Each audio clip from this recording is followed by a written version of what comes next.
Isang S-rank adventurer ang magpapabago sa buhay ng isang iniwang white mage. Ito ang kwento ni Lloyd. Nagsimula ang eksena sa isang grupo ng adventurer na may misyon pabagsakin ang isang kilalang grupo ng mga bandido. Mabilis nilang nahanap ang base ng mga ito at agad na pinasok. Sa unang bugso ng laban, walang kahirap-hirap na nalampaso ng mga adventurer ang kalaban. Ngunit nang makorner nila ang leader ng mga bandido, bigla itong naglabas ng isang higanteng golem. Nagulat ang grupo sa laki at presensya ng nilalang. Unang umatake si Yui, ngunit hindi man lang nasaktan ang golem. Kaya agad niyang inutusan si Chrome na mag-cast ng physical enhancement magic sa kanya. Pagtapos nito, muling umatake si Yui at matagumpay na nahati niya sa gitna ang golem gamit ang lakas ng kanyang pinahusay na atake. Matapos ang labanan, dinakip nila ang natitirang mga bandido. Humingi naman ng paumanhin si Chrome kay Yui dahil na-distract siya sa kalagitnaan ng laban. Sinabi ni Yui na ayos lang iyon, naiintindihan niya si Chrome. Lumipat ang eksena kay Lloyd na 3 araw nang naghahanap ng bagong party. Sa kanyang paghahanap, natanaw niya si Yui na nakikiusap sa isang babaeng receptionist na tulungan siyang makahanap ng white mage. Tinuro naman ng babae si Lloyd. Agad lumapit si Yui at tinanong kung isa ba siyang white mage. Nang sumagot si Lloyd ng oo, bigla na lang siyang hinatak ni Yui at dinala sa kanyang party. Ipinakilala ni Yui si Lloyd sa kanyang mga kasama at sinabi niyang siya ang bagong white mage ng team nila. Nagulat si Lloyd dahil hindi pa siya pumapayag sumali. Pero tila welcome na agad siya. May mga agam-agam ang ilang miyembro ni Yui, sabi nila. Mas mabuting kanselahin na lang ang misyon nila dahil wala si Chrome at mahirap ang susunod nilang assignment. Ngunit hindi pumayag si Yui. Aniya, bihasa si Lloyd sa magic at mapagkakatiwalaan siyang support mage. Lumabas ang grupo para makita ang kakayahan ni Lloyd. Kabado, si Lloyd na ipakita ang kanyang magic. Naalala niya kasi ang dati niyang party na tumawa at hindi naniwala sa kanyang abilidad. Sinabi naman nila Yui na hindi nila siya pinipilit, ngunit nagbago ang isip ni Lloyd. Kinuha niya ang kanyang wand at laking gulat ng lahat nang bigla itong lumitaw. Nagtaka sila kung may storage magic ba si Lloyd. Tinanong ni Lloyd kung ano ang nararamdaman nila sa paligid matapos niyang mag-cast. Sagot ni Yui, parang ang gaan ng atmosphere. Sinubukan niyang hatiin ang isang malaking puno at nagulat silang lahat. Madali niya itong nahati. Sinabi ni Lloyd na 5 klase ng support magic ang sabay niyang nakast. Lalo silang namangha.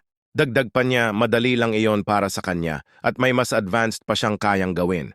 Nang akala ni Lloyd na disappointed sila sa kanya, tumalikod siya at nagpaalam.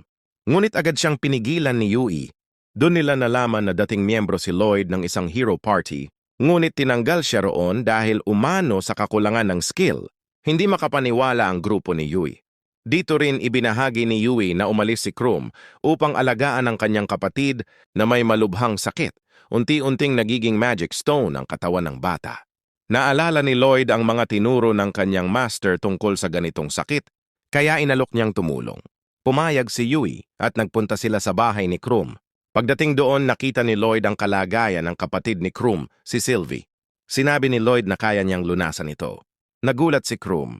Maraming sumubok na gamutin si Sylvie. Kahit gamit ang advanced magic pero lahat ay nabigo. Kaya't hindi niya lubos maisip na kayang gawin ito ng isang normal na white mage. Sinabi ni Lloyd na posibleng na-expose si Sylvie sa isang cave na mataas ang magic concentration na inamin ni Chrome na totoo. Nagsimulang mag-cast si Lloyd ng reverse magic at healing magic. Napansin ni Chrome na hindi ordinaryong healing magic ang gamit ni Lloyd at malaki ang kinakain nitong magic power. Nilinaw ni Lloyd na totoo yon dahil sabay siyang gumagamit ng 2 magkaibang magic. Namangha si Chrome sa tatag ng mental focus at magic reserves ni Lloyd, hindi ito kayang gawin ng karaniwang tao. Unti-unting nawala ang magic stone sa katawan ni Sylvie.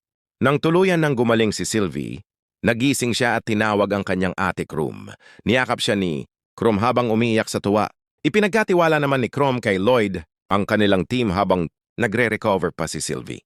Ngunit sagot ni Lloyd, hindi pa siya official member ng team at pakiramdam niya ay wala pa rin siyang sapat na kakayahan na ikinagulat ni Chrome.